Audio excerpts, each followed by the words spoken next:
Hi ladies, I wanted to go over the Unit 2 exam and address the questions that had a 70% or less pass rate on.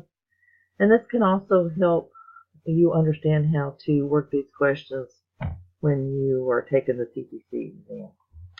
So let's go with the first question. It talks about a patient who has not been seen for 7 years. That's very important. 7 years tells you that this is a new patient, because anything that's 3 years or less is a new, or is established, excuse me. And then anybody who is over that is a new patient. So this is a new one. There was a comprehensive history and detailed exam.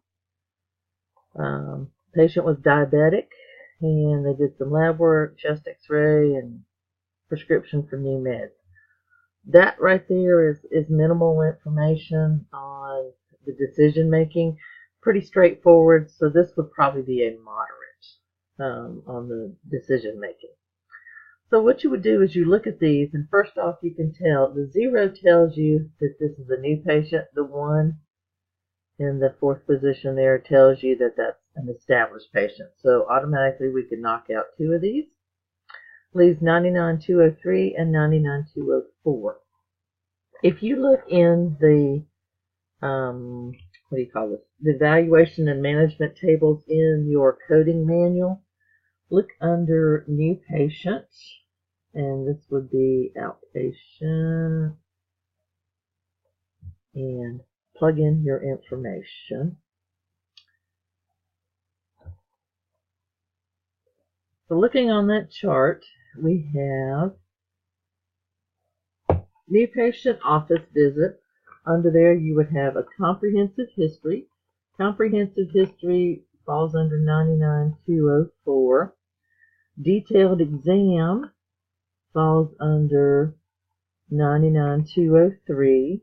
And moderate decision making falls under 99204.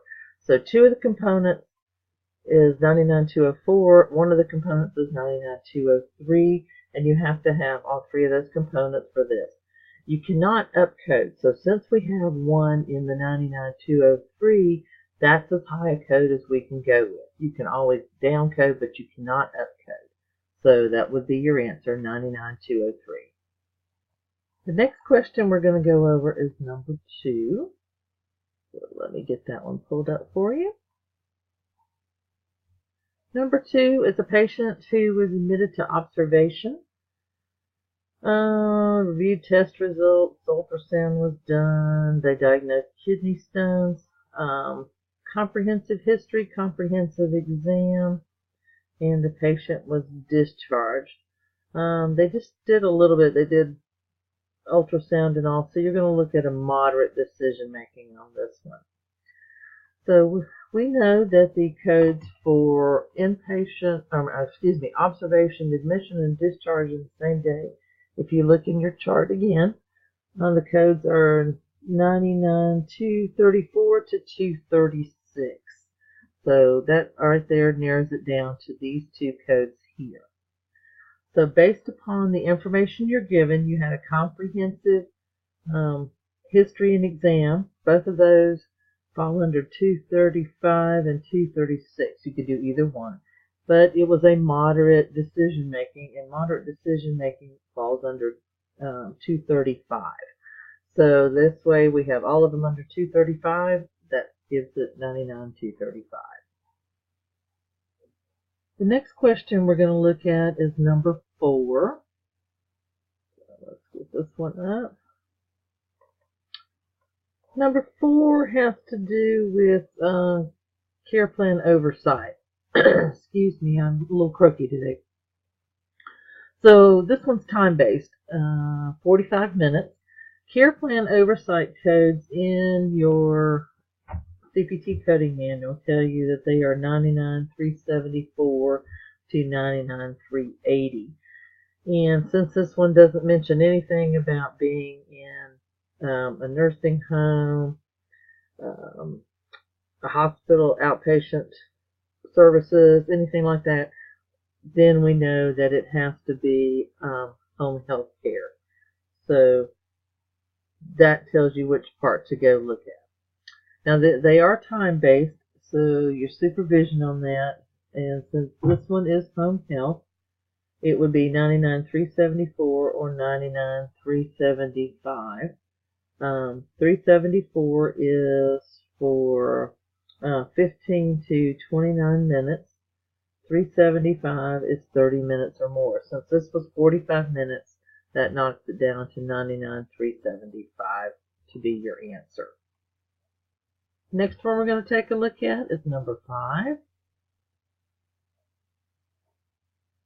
Number 5 says, which of the following is not an element of the history component? And this is just looking up and knowing what's part of history and what's not. Social history, of course, that's part of history. The chief complaint is part of the history, and so is the review of systems. The number of diagnoses and management options, that is actually part of the medical decision making. So that is the correct answer. It is not part of the history component. Our next one to take a look at is question 7. So let me get that one pulled up for you. In this particular one, there's Jonathan, who's 12 years old. He's come for his annual exam. So that's a preventative medicine that we're going to be looking at, that area in the coding manual. But while he was there for his exam, his physician discovered that he had an inguinal hernia and performed a problem-focused history, a problem-focused exam, a straightforward medical decision-making with the hernia. Referring him, so they want to know what are the appropriate codes. Now, since he was there for an annual exam, and then they found something else and did an E&M on that, you know right off the bat you're going to have at least 2 codes, because these are 2 totally separate things that happened during his exam. So let's talk about the first one. His annual exam is preventative medicine. So if you look that one up in your coding manual, the preventative medicine services start with $99,381 and go through $99,397. It's broken up by new and established. And we would assume from this that this is an established patient because it doesn't say anything about him being new. So the established patient codes start with $99,391. So we know right off the bat that one is not going to be it, and neither is that one. So it's down to these 2. And like I said, there's going to be 2 codes. So at this point you can tell what the answer should be. But the $99,394 is for an established patient, an adolescent 12 through 17 years old. This kid was 12. The $99,212 is for the E&M code for the inguinal hernia, and this one you would look up just like you did on any of the others in your E&M tables, and you would look for problem-focused history, problem-focused exam, and straightforward medical decision making, and that's going to give you the $99,212. The $99,212 is for an established patient, problem-focused history, problem-focused exam, and straightforward medical decision-making. So that fits all the criteria there. You'll notice that there is a, excuse me, a modifier 25, and modifier 25 tells you that this is a, let me read it here, significant separately billable service by the same physician on the same day. So that's telling you that because this patient was seen for the annual exam and then they found something else, this is separately billable, and we have to put that modifier on there to let them know that, because it's 2 totally different things that occurred while the patient was there. The next one we're going to look at is number 8. And number 8 says the patient was seen today with swelling and pain in the knee. Patient suffers from primary osteoarthritis. So we have a code there for that one. Following an expanded problem-focused history and expanded problem-focused exam, the physician aspirated the joint and gave him an injection of steroids. and they want to know what the code is. Trying to narrow this one down to 2 is a little more difficult because 99213 is the first code in all of them, and that's just for an established patient with the problem-focused history, expanded problem-focused exam, and so you can't really narrow it down at this point. Since they had 2 things done, they actually was seen in had just an exam done, but then they also had a procedure done. We know there's going to be at least 2 codes. And then you still can't narrow this down. Since she had 2 separate things done, you have to use that modifier 25 again, just like we did in the previous question, because it's 2 separately identifiable, billable things that occurred during this one visit. So we're down to the 99213-25. So now we've narrowed it down to 2 codes. The next thing you're going to bill for is that aspiration or injection. They aspirated the joint and then injected, and that's the 20610. If you look that code F on, it's for that particular procedure, and you can see it's in both of these. Now the final thing to look at is the M1711 and the M12.9, and that's the ICD-10 code for the primary osteoarthritis. And if you take a look at those codes, you would just go look them up. M12.9 is arthropathy unspecified. M17.11 is unilateral primary osteo. So that tells you that the answer should be this second one, 99213-25. 20610 and M17.11. The next one we're going to take a look at is number 10. Let me pull that one up for you. Which of the following statements best describes when time becomes a factor in determining the appropriate E&M code? The only time is a factor is when you're doing counseling or something like that, so that's just knowing what effect time has on E&M codes. That's straight out of your book. So the answer would be this third one. All right, the next one is number 12. So let's pull that one up.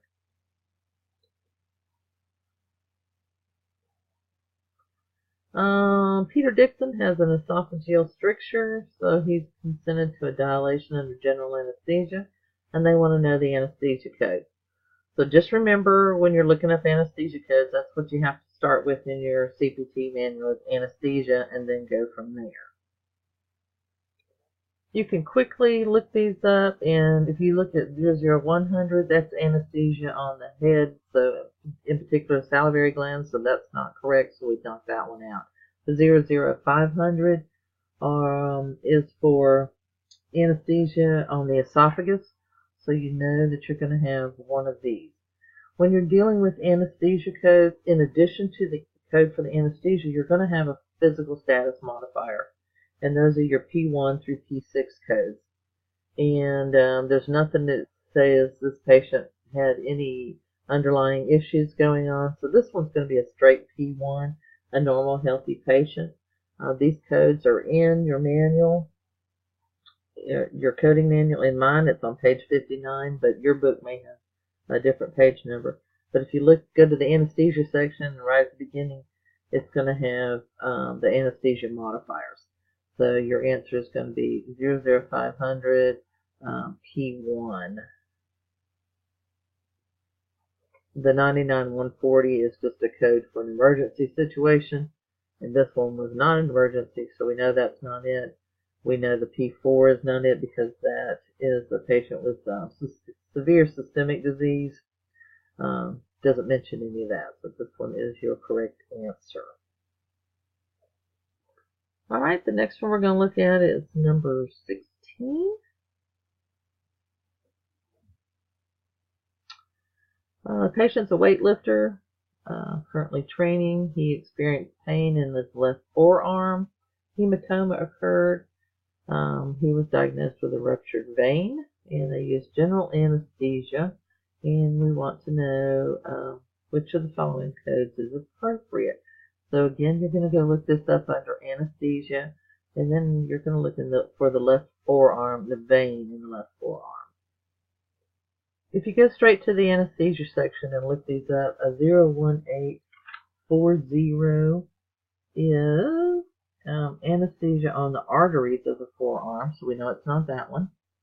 52 is anesthesia on the veins of the forearm, so far that one sounds correct. 42 is an embolectomy, and that's on the arteries still, so that one's incorrect. And 50 is on the veins again, but just not otherwise specified. This one's a 52 is the anesthesia on the veins, a phlebotomy. So since they had the hematoma, that's where that would fit in. So the 01852 code would be correct for your anesthesia code for that one. Alright, the next one is number 18. Let's go there.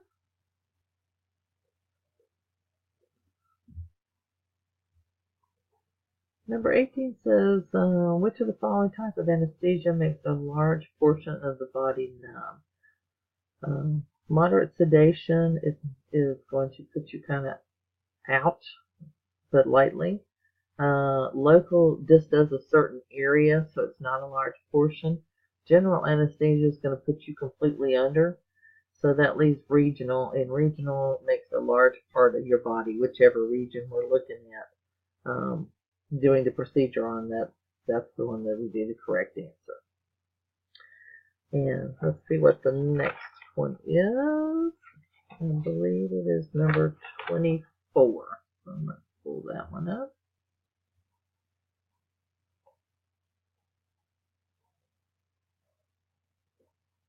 Okay, 24. Screening mammography unilaterally, so it's only done on one side. If you go look up code 77065 and 67, 67 is a screening mammography, and 65 is a diagnostic.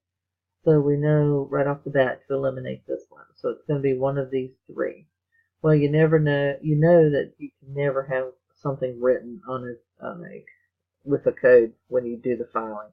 So that eliminates that one. So you have these two left. So 77067 is a screening mammography bilateral. So 77067, if we put modifier 52, that tells you that there was a change since we're using a modifier, and 52 is for reduced services.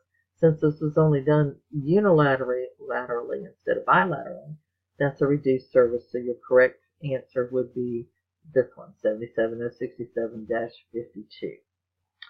And I believe number 25 is the last one, the last question there, so let's go pull that one up. Perineoplasty, non-obstetrical, on a 37-year-old patient. So you're kind of looking at your groupings. If you go look these up in your book, and that's what I would do right off the bat, is look at this first code. Instead of trying to do this one, I would go look these up. Alright, this first one, 500110 to 99, we're talking about the urinary system, and that one just does not fit, because this is a female procedure. So, or female genitalia, I should say, but non-obstetrical. So that one's knocked out right off the bat. If you look at the 5900, if you look at these first three, they're all going to fall outside of the female genitalia system. 56405. If you have your manual tab, this is the easiest way to look at it. Pull up female genitalia with your tab, and it will tell you that one starts with the 56405 and goes on. So that right there is your correct answer.